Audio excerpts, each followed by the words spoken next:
மாவட்டத்திலேயும் ஆங்காங்கேயுள்ள மாவட்ட கழக செயலாளர்கள், நகர ஒன்றிய கழக செயலாளர்கள் மற்றும் காழ்ப்பு அமைப்பினுடைய நிர்வாகிகள் தங்களால் என்னென்ன நலத்திட்ட உதவிகளை வழங்க முடியுமோ அத்தனையும் மகிழ்ச்சியோடு செய்தார்கள். அதன் ஒரு பகுதியாக இன்று 24ஆம் தேதி அரசு மருத்துவமனையிலே பிறந்த குழந்தைகளுக்கு தங்க மோதிரம் அணிவிக்க வேண்டும் என்பதற்காக நம்முடைய கிருஷ்ணகிரி நகராட்சியினுடைய முன்னாள் தலைவர் அன்பிற்குரிய சகோதரர் பரிதா நவாப் அவர்களும் அவருடைய கணவர் நவாப் அவர்களும் இணைந்து அனைத்து குழந்தைகளுக்கும் தங்க மோதிரம் பரிசு வழங்குவதாக மாவட்ட கழக செயலாளத்திலே வேண்டுகோளிட இன்று அந்த நிகழ்ச்சி சிறப்பான முறையில் நடைபெற்றது என்பதை மகிழ்ச்சியோடு தெரிவித்துக் கொள்கிறேன். தமிழகத்தில் 3 முறை அதிமுக சார்பில் முதலமைச்சராக இருந்த ஓ பன்னீர்செல்வம் திமுக ஐக்கியம் இருக்காரு. எப்படி சார்? 3 முறை அனைத்து இந்திய அண்ணா திராவிட முன்னேற்ற கழகம் ஆட்சி செய்த பொழுது முதலமைச்சராக இருந்தவர். அந்த 3 முறை முதலமைச்சராக இருந்த அவர் அந்த இயக்கத்தை, தனக்கு வாழ்வளித்த அந்த இயக்கத்தை, தனக்கு அடையாளம் காட்டிய அந்த இயக்கத்தை,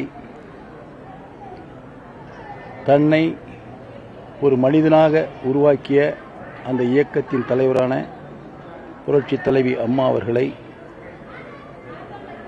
மறந்து சுயநலமே என்னுடைய வாழ்க்கை என்பதை உலகிற்கு காட்டுகின்ற வகையிலே இன்று யாரால் அனைத்து இந்திய அண்ணா திராவிட முன்னேற்ற கழகம் உருவானதோ, யாரால் இந்த நாட்டினுடைய தீய சக்தி என்று புரட்சித் தலைவர் எம்ஜிஆர் அவர்கள் உலகிற்கு அடையாளம் காட்டினாரோ, அந்த தீய சக்தியான கருணாநிதி அவருடைய மகன் தலைமையிலே இருக்கின்ற திராவிட முன்னேற்ற கழகத்தில் அவர் இணைந்திருக்கிறார். இது ஒரு வெட்கக்கேடான ஒரு செயல்.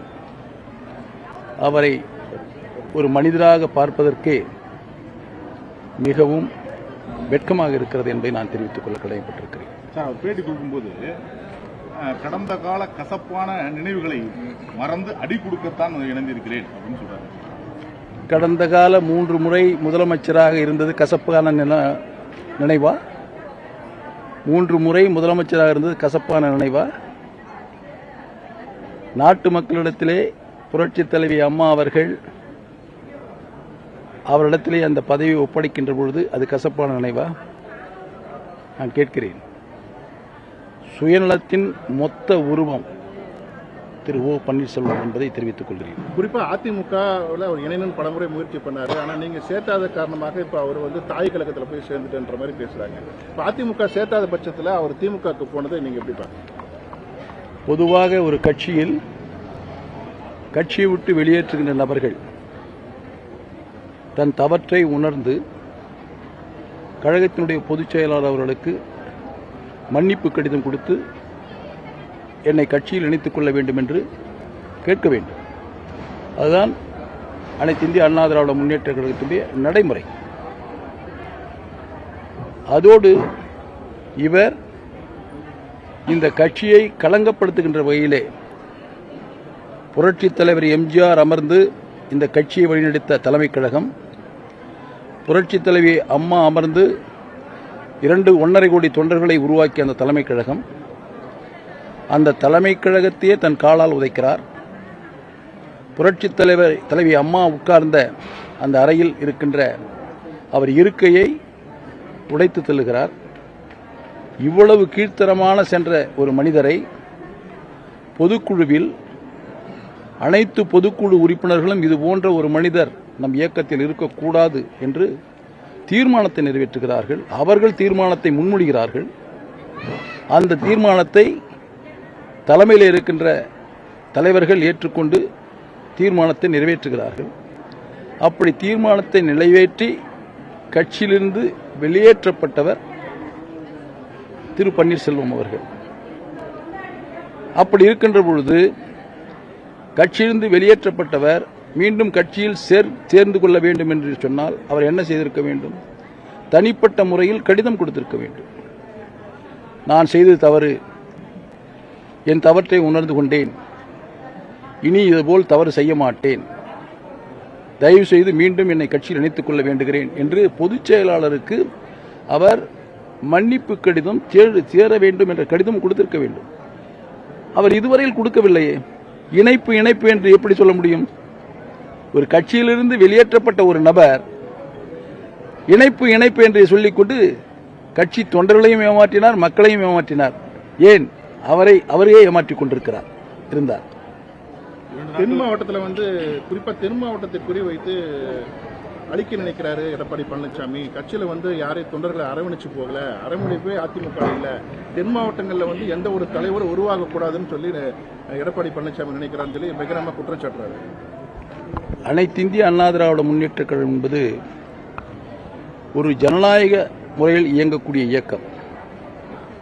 புரட்சித் தலைவர் எம்ஜிஆர் அவர்கள் இந்த கட்சியை உருவாக்கிய பொழுதே அந்த ஜனநாயக முறைப்படி இயங்க வேண்டும் என்பதுதான் கொள்கை திட்டங்களை வகுத்தவர்.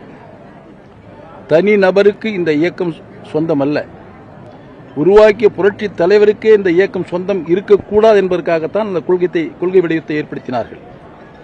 அப்படி இருக்கின்ற பொழுது இன்றைய கழகத்தினுடைய பொதுச்செயலாளர் இருக்கின்ற எடப்பாடியார் எந்த வகையில் அப்படி நடந்து கொள்ள முடியும்?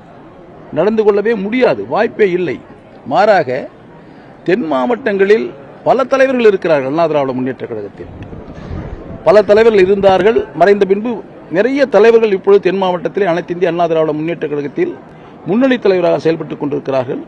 பல சட்டமன்ற உறுப்பினர்கள் இருக்கிறார்கள். அப்படி இருக்கின்ற பொழுது குறிப்பாக தென் மாவட்டம் என்று இவர் சொல்லுவது முற்றிலுமான தவறு. அனைத்து இந்திய அண்ணா திராவிட முன்னேற்ற கழகம் வலுவான பலமாக உருவாகிய பகுதியே தென் மாவட்டம் தான். அதுவும் குறிப்பாக மதுரை மண் புரட்சித் தலைவர் எம்ஜிஆருக்கு மிகப்பெரிய கிரீடத்தை கொடுத்த மண்.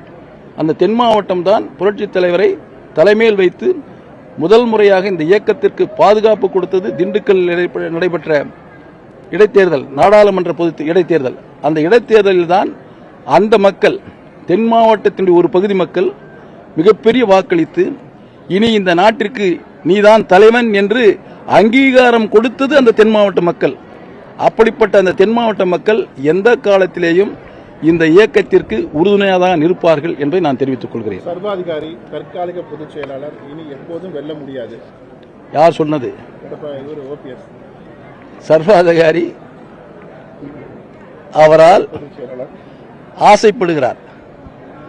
ஆசைப்படுவதற்கு ஏற்ற அளவிற்கு உழைப்பு இருக்கிறதா? நான் கேட்கிறேன். 2021 தேர்தல் நடைபெறுகிறது. சர்வாதிகாரி என்று சொல்லுகின்ற பொதுச்செயலாளர் எடப்பாடியார் அவர்கள் அந்த தேர்தலில் 21,000 கிலோமீட்டர் தன்னந்தனியாக அனைத்து சட்டமன்ற தொகுதிக்கும் சென்று அங்கு நின்ற வேட்பாளர்களை அறிமுகப்படுத்தி அவருக்காக குரல் கொடுத்து மீண்டும் ஆட்சிக்கு வந்தால் புரட்சித் தலைவர் எம்ஜிஆர் ஆட்சியை, புரட்சித் தலைவி அம்மா ஆட்சியை நாங்கள் கொண்டு வருவோம் என்று மக்களிடத்திலே வாக்குறுதியை கொடுத்து வாக்கு கேட்ட காரணத்தினால்தான் இவ்வளவு பெரிய வெற்றியை நாங்கள் அடைந்திருக்கிறோம். அந்த பணியில் ஒரு விழுக்காடாவது சர்வாதிகாரி என்று சொல்கின்ற திரு ஓ பன்னீர்செல்வம் அவர்கள் எங்காவது செயல்பட்டாரா? எந்த மாவட்டத்திலாவது எந்த மக்களையாவது சென்று வாக்குகளை கேட்டு அங்கு நின்ற வேட்பாளர்களுக்கு வாக்களிங்கள் என்று சொன்னாரா? அவர் தொகுதியில் அவர் வெற்றி பெறுவதற்கு போராடி கொண்டிருந்த நபர்தான் இந்த ஓ பன்னீர்செல்வம்.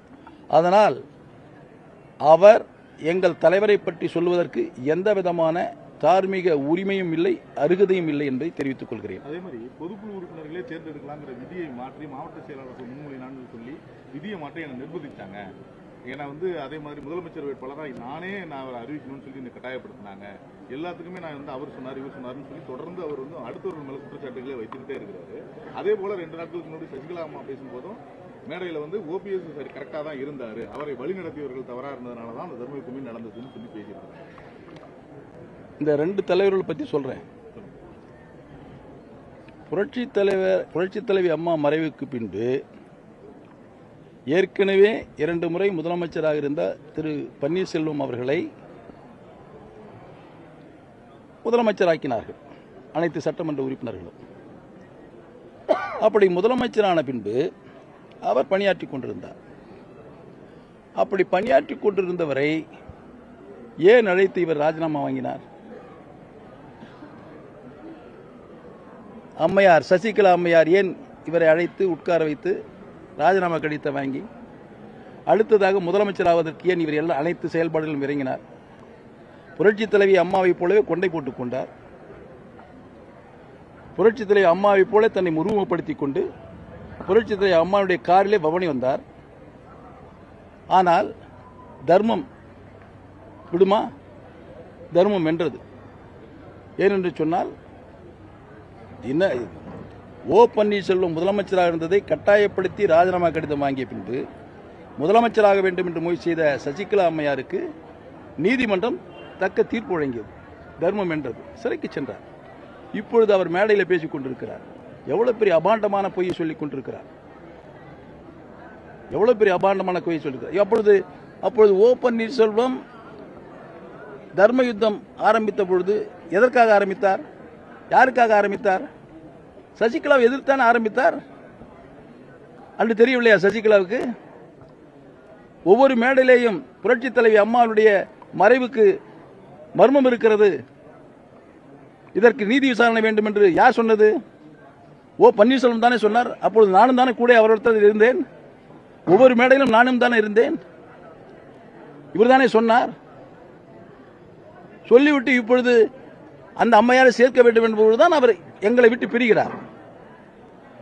நாங்கள் அவர்களை விட்டு பிரிகிறோம். யாரை இந்த இயக்கத்தில் இணைக்கக்கூடாது என்று நாங்கள் குரல் கொடுத்தோமோ அவரையே மீண்டும் இயக்கத்தில் இணைக்க வேண்டும் என்று முயற்சி செய்கின்ற பொழுது எப்படி அவரை ஏற்றுக்கொள்ள முடியும்?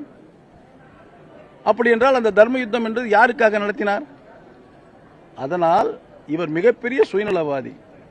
எந்த நேரத்தில் எந்த சூழ்நிலையிலும் தனக்கு ஒரு வாய்ப்பை உருவாக்கி கொள்ள வேண்டும் என்பதற்காகத்தான் ஒவ்வொரு நடவடிக்கையிலும் அவர் ஈடுபட்டுக் கொண்டிருக்கிறார். இப்பொழுதும் திராவிட முன்னேற்ற கழகத்தில் அவர் சென்றிருக்கிறார் என்று சொன்னால் ஏதோ சென்று அங்கே கட்சியிலே மீண்டும் முதலமைச்சராக ஸ்டாலின் கொண்டு வர வேண்டும் என்பதற்காக அல்ல, ஒரு பாதுகாப்புக்காக போயிருக்கிறார். இதைவிட ஒரு பாதுகாப்பு ஒரு வாய்ப்பு கிடைத்தால் திரு மு.க. ஸ்டாலின் அவர்களையும் அப்படியே இதே போன்ற ஏதோ ஒரு கருத்தை சொல்லி அங்கே இடத்துல சென்று விடுவார். எங்கே சென்றிருக்கிறார் பாருங்கள். ஒரு கட்சியில் ஒரு உண்மையான ஒரு அண்ணா திராவிட முன்னேற்ற கழக தொண்டனாக இருந்தால் அந்த தொண்டனுடைய சிந்தனைகள் செயல்பாடுகள் முழுவதுமே தன் தலைவர் மீது தான் இருக்கும். அவர் பாரதிய ஜனதா கட்சி தலைவர் சொல்லி தான் நான் அமைச்சரானேன்னு சொன்னார். அதோடு மட்டுமல்ல, சட்டமன்றத்திலே என்னுடைய தந்தை முன்னாள் முதலமைச்சர் திரு கருணாநிதியினுடைய பாடல்களை கதை வசனங்களை கேட்டு கேட்டு அவர் பொட்டியிலே பாதுகாப்பாக பூட்டி வைத்திருக்கிறார் என்று சொன்னார். அப்படி என்றால் இவருக்கு கொள்கை கிடையாது, கோட்பாடு கிடையாது. முழுவதுமாக இவருக்காகவே வாழ்ந்து கொண்டிருக்கின்ற ஒரு நபர். இவருக்காக இவ்வளவு நேரம் நம்ம பேட்டி கொடுக்க வேண்டிய அவசியமே கிடையாது. சொல்லுங்க. அடுத்தது சொல்லுங்க. அதிமுக பல்வேறு அணிகளா பிரிஞ்சிருக்கு அப்படின்னாங்க. ஓபிஎஸ் ஒரு அணின்னு சொன்னாங்க, செங்கோட்டையன் அணின்னு சொன்னாங்க. இப்போ ஒவ்வொருத்தரும் ஒரு கட்சியில் ஐக்கியமாயிட்டாங்க. இப்போ நிலைமை எப்படி இருக்கு? இப்போ நான் ஒரு கருத்தை சொல்ல விரும்புகிறேன். இவங்க எல்லாம் ஒரு கட்டத்தில் கூட சில பேர் ஏன் கட்சியில் சேர்த்திக்கலாமே கூடன்னு சொன்னாங்க. ஆனால் பொதுச்செயலாளர் எடப்பாடியார் ஒரு தீர்க்க தரிசின்னு தான் நான் நினைக்கிறேன். ஏன்னா இவர்களெல்லாம் மிகப்பெரிய சந்தர்ப்பவாதிகள் என்று அவர் மனதில் பட்டிருக்கிறது. அதனால்தான் எந்த சூழ்நிலையிலும் எவ்வளவு வழக்குகள் அவர் போட்டாலும் சரி அந்த வழக்குகளை எதிர்கொண்டாரே இல்லாமல் அவர்களை கட்சியில் சேர்த்துக்கொள்ள வேண்டும் என்ற சிந்தனையே ஒரு முறை கூட அவருக்கு வந்ததில்லை. யாராவது சொன்னால் கூட அது பொதுக்குழுவில் தீர்மானம் நிறைவேற்றப்பட்டது, பொதுக்குழு உறுப்பினர்களால் கட்சி விட்டு வெளியேற்றப்பட்டார்கள், அவர்களை சேர்த்துக்கொள்ள முடியாது. இவர்தான் சொன்னார். நானா தனியாக சேர்த்தேன்னு சொல்லல. அப்படி இருந்த பொழுது பத்திரிகைகளும் ஊடகங்களும் சில அரசியல் விமர்சகர்களும் சில மாற்றுக் கட்சி தலைவர்களும் அண்ணா திராவிட முன்னேற்ற கழகம் 3ஆக சிதறிவிட்டது, 4ஆக சிதறிவிட்டது. நான் கேட்குறேன், இன்னைக்கு சசிகலா போய் ஒரு கட்சி ஆரம்பித்தாங்க. அண்ணா திமுகலேருந்து எத்தனை பேர் போனா? ஓ பன்னீர்செல்வம் திமுகவில் இணைஞ்சிட்டார். எத்தனை பேர் போனா? இதுவரையில் பத்திரிகைகளும் ஊடகங்களும் ஒரு மாய தோற்றத்தை உருவாக்கியது. ஏதோ அண்ணா திமுக 4ஆக உடைந்து விட்டது, அவளுக்கு ஒரு பெரிய மக்கள் செல்வாக்கு இருக்கிறது, அந்த மக்கள் செல்வாக்கு அவரோடு சென்று விடுகிறது என்றெல்லாம் பத்திரிகைகளும் ஊடகங்களும் அரசியல் விமர்சகர்களும் சில கட்சியினுடைய தலைவர்களும் தனக்கு தேவையானவைகளை வைத்துக்கொண்டு இது போன்ற கருத்துக்களை எல்லாம் சொன்னார்கள். ஆனால் உண்மை நிலை என்ன? இப்பொழுது திரு பன்னீர்செல்வம் திமுகவுக்கு சென்று விட்டார். எத்தனை லட்சம் பேர் சென்றார்கள்? சசிகலா புதிதாக கட்சி ஆரம்பித்தார். எத்தனை ஆயிரம் பேர் சென்றார்கள்? ஒரு தொண்டன் சென்றானா? உண்மையான அதிமுக தொண்டன் யாருக்காகவும் இல்லை. புரட்சித் தலைவர் எம்ஜிஆர் உருவாக்கிய இந்த இயக்கம் அந்த புரட்சித் தலைவரை கண்டு, அந்த புரட்சித் தலைவருடைய அந்த கொடை வள்ளல் தன்மையை கண்டு தலைவராக ஏற்றுக்கொண்ட குடும்பம்தான் அடுத்தடுத்ததாக அவன் பிள்ளை, அவன் பேரன் தொடர்ந்து வருகிறார்கள். மூல தெய்வம் புரட்சித் தலைவர் எம்ஜிஆர், வழிகாட்டி தெய்வம் புரட்சித் தலைவி அம்மா, இன்று எங்களை காக்கின்ற தெய்வம் போற்றுதலுக்குரிய எடப்பாடியார். இப்படித்தான் இந்த இயக்கத்தில் இருக்கின்ற தொண்டர்களும் உழைப்பாளிகளும் நிர்வாகிகளும் வருவார்கள். இடையிலே வந்து ஒரு செல்வாக்கு வருகிறது. இப்போ எனக்கு தான் ஒரு செல்வாக்கு இருக்குது கிருஷ்ணகிரியில். நான் நினச்சிக்க வேண்டியதுதான். நான் நினச்சா எதையும் செய்யலாம்னு நினச்சிக்க வேண்டியதான். என் நினைப்பை பொழப்பை கெடுத்துரும். நான் நினச்சி வெளியே போனேன்னா இன்னைக்கு இவ்வளோ தூரம் எங்கள்கிட்ட நிற்கிற எத்தனை தொண்டை என்னோட வருவான்னு நினைக்கிறீங்க? சரியா? அந்தால் போகிறேன் போயா. மரியாதையாக பேசணும், மரியாதை குறைவாக பேசுவோம். இதுதான் அதிமுக.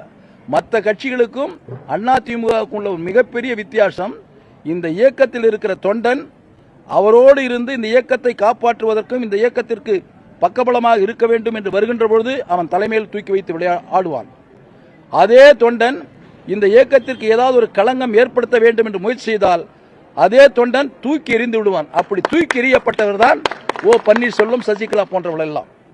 அதனால் கட்சியில் எந்த சலசலப்பும் இல்லை. அதுவும் இப்பொழுது முடிவுக்கு வந்து விட்டது. இவர் இன்னொரு கட்சிக்கு போய்விட்டார். இனி 4 ஆக பிரிந்தது, 3 ஆக பிரிந்தது என்ற கேள்விக்கு எழவில்லை. ஒட்டுமொத்தமாக அனைத்து இந்திய அண்ணா திராவிட முன்னேற்ற கழகம் போற்றுதலுக்குரிய எடப்பாடியினுடைய தலைமையிலே இயங்கி வருகின்ற சட்டமன்ற பொதுத் தேர்தலில் தேசிய ஜனநாயக கூட்டணியுடைய தலைவராக இருக்கின்ற எடப்பாடியார் மீண்டும் தமிழகத்தினுடைய முதலமைச்சராக வருவார் என்பதை நான் இங்கு உறுதிபட கூற விரும்புகிறேன். அதிமுக வேட்பாளர் பட்டியல் வெளியிட்டதும் பல்வேறு குழப்பங்கள் ஏற்பட்டு அதுல அதிருப்தியானவர்கள் வெளியேறி தாவேக்களை இணைவாங்க அப்படின்னு சொல்லி செங்கோட்டையன் அவர் ஒருத்தர், அவர் இதே மாதிரி தான்.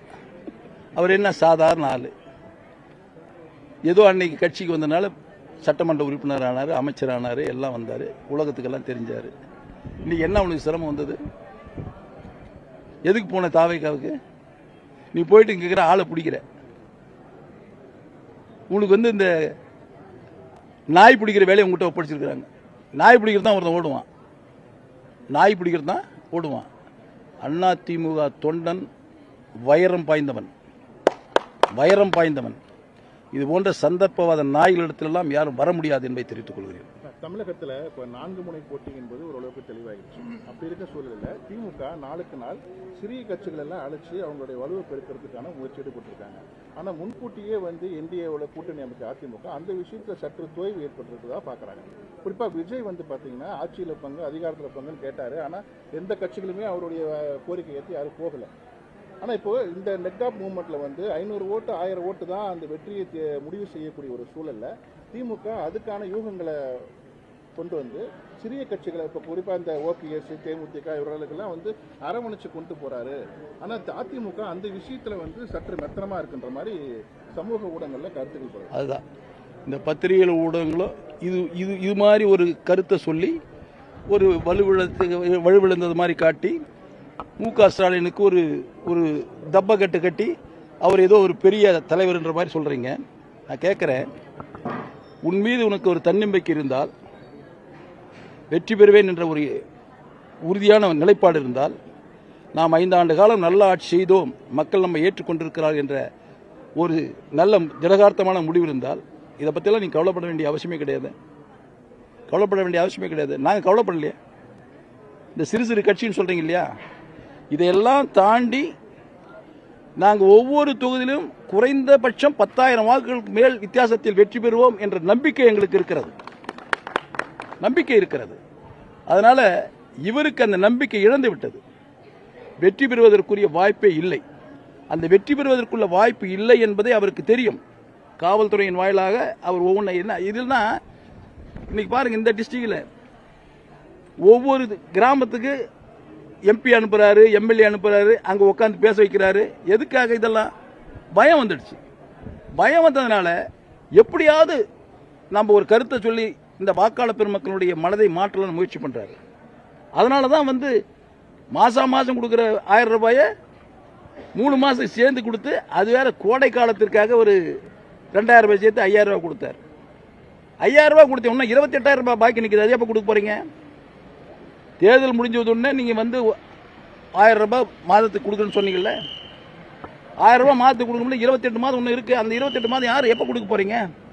கொடுக்க முடியாது. அதனால தான் எங்களுடைய பொதுச் செயலாளர் இந்த 5 ஆண்டு கால ஆட்சியில் சாதாரண குடும்பத்தைச் சேர்ந்தவர்கள், எளிய குடும்பத்தைச் சேர்ந்தவர்கள் பல்வேறு வகைகளில் சிரமப்பட்டிருக்கிறார்கள். அதாவது தன் வாழ்க்கைக்கு தேவையான உணவுப் பொருட்களை வாங்குவதற்கும் அன்றாட செலவுகளுக்குமே கூடுதலான செலவான காரணத்தினால் அவர்கள் மிகவும் சிரமப்பட்டிருக்கிறார்கள் என்பதற்காக நாங்கள் ஆட்சிக்கு வந்தவுடனேயே ஒரு தொகையாக 10,000 ரூபாய் ஒரு குடும்பத் தலைவிக்கு உதவித்தொகையாக வழங்குவோம் என்று நாங்கள் வாக்குறுதி கொடுத்திருக்கிறோம். அதோடு மட்டுமல்லாமல் மாதம் 2000 ரூபாய் குடும்பத் தலைவிக்கு குலவிளக்கு திட்டத்தின் அடிப்படையில் கொடுக்கிறோம் என்று சொல்லியிருக்கிறோம். இந்த 2 திட்டம் இவங்க மாதிரி வாக்கு வாங்கிக்கிட்டு 2 வருஷம் 3 வருஷம் கழித்து கொடுக்க மாட்டோம். இந்த மக்களுடைய ஆசையோடு மீண்டும் ஆட்சி கட்டில் அமர்ந்தால் அடுத்த அந்த ப்ராசஸ் முடிந்த உடனேயே உடனடியாக 10,000 ரூபாய் முதலில் வழங்கப்படும். 2000 ரூபாய் உடனடியாக அந்த மாதத்திற்குரிய தவணையை, இந்த 10,000 தனி, அந்த 2000 தனி. இந்த 10,000 கொடுத்துட்டு அந்த 2000 கொடுக்காது இருக்கிறது கிடையாது. இந்த 10,000 என்பது உதவித்தொகை, 2000 என்பது குலவிளக்கு திட்டம். மாதம் கொடுக்கக்கூடிய தொகை. அதை உறுதியாக கொடுப்போம். அந்த உறுதியாக கொடுக்கக்கூடிய சக்தி எங்களுக்கு இருக்கிறது.